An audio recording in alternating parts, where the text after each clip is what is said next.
Hello, everyone. Today I'm going to be talking about the idea of freedom, why it was so important in the texts that we've read, specifically who discussed it and what the idea of freedom meant to them, and what freedom means to America now and Americans who live in America.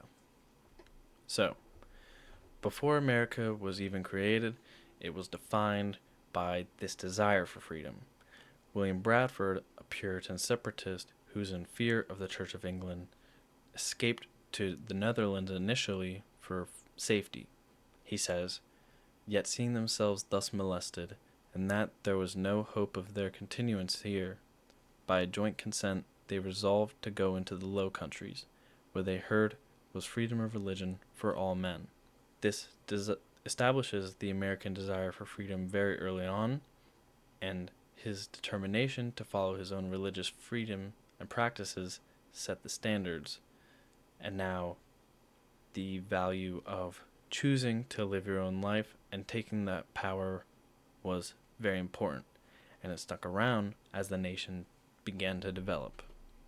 One of these writers who was writing in the developing American nation was Anne Bradstreet, and through her poetry, specifically in the prologue, she says that a poet's pen all scorn I should thus wrong, for such despite they cast on female wits. If what I do prove well, it won't advance. They'll say it's stolen or else it was by chance. Here Bradstreet critiques the way that women are seen in the literary world. She claims that they disregard her and excuse her work by saying it's a fluke or it's chance because she's a woman.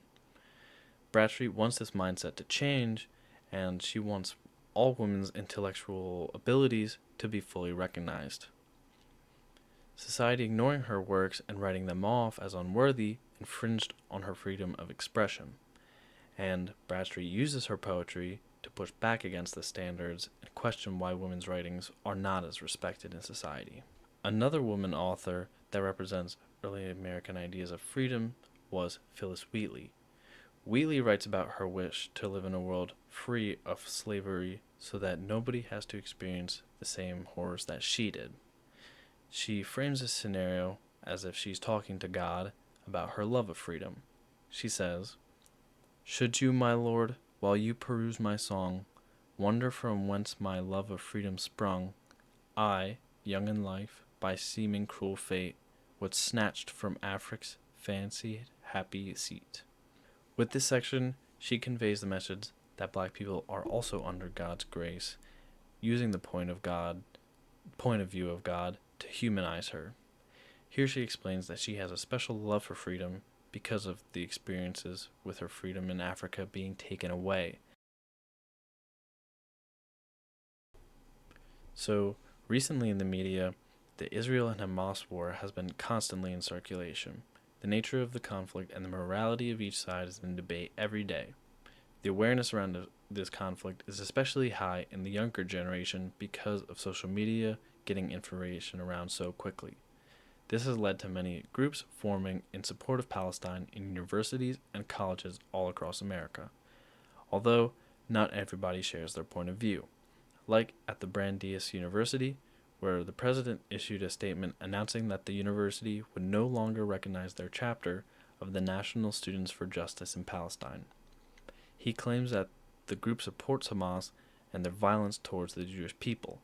So, to prevent such free exchange, we must not and do not condone hate, the incitement of violence, or threats against or harassment of anyone, be they Jewish, Muslim, Christian, Buddhist, Hindu, Israeli, Palestinian, or any other religion or ethnicity.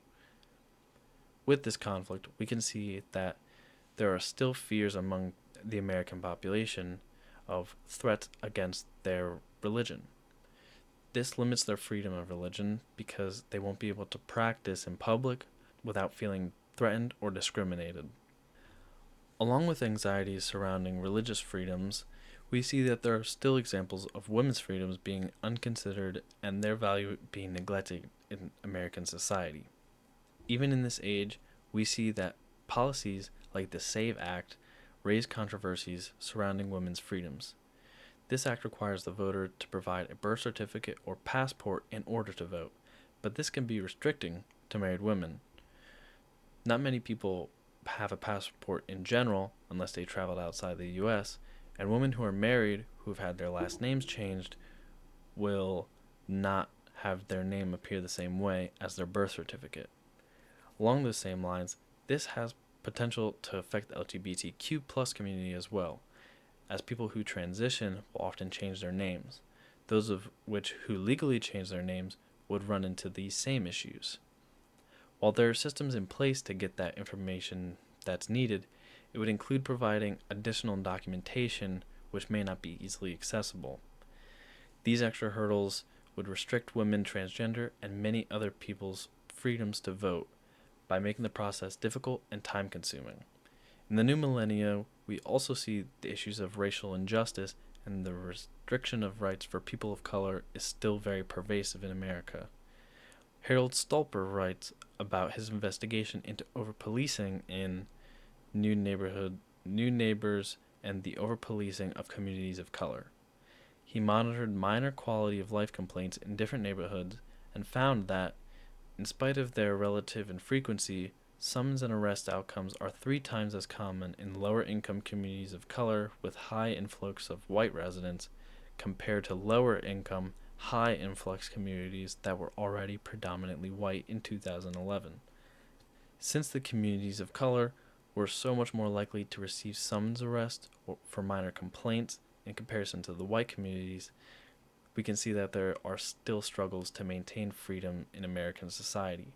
These unequal treatments were what Phyllis Wheatley had advocated against.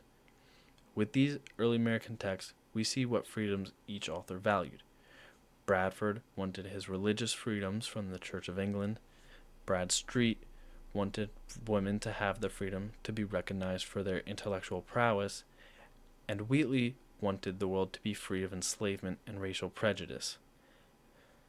All of them fought for their beliefs through their writing, and now, through the internet and social media, the same issues of freedom are now discussed through the internet. Social media and online articles have maintained the same intentions as writers of the past, protecting one another's freedoms and sticking up to those that are oppressed. The medium is what has changed most significantly. In early American times, they didn't have the wireless, instant, and global communications that we do now. Because of this new technology, our perspectives have shifted, and now it allows more people to see the injustices that happen around the world and speak up against the oppressors who take away or diminish people's freedoms.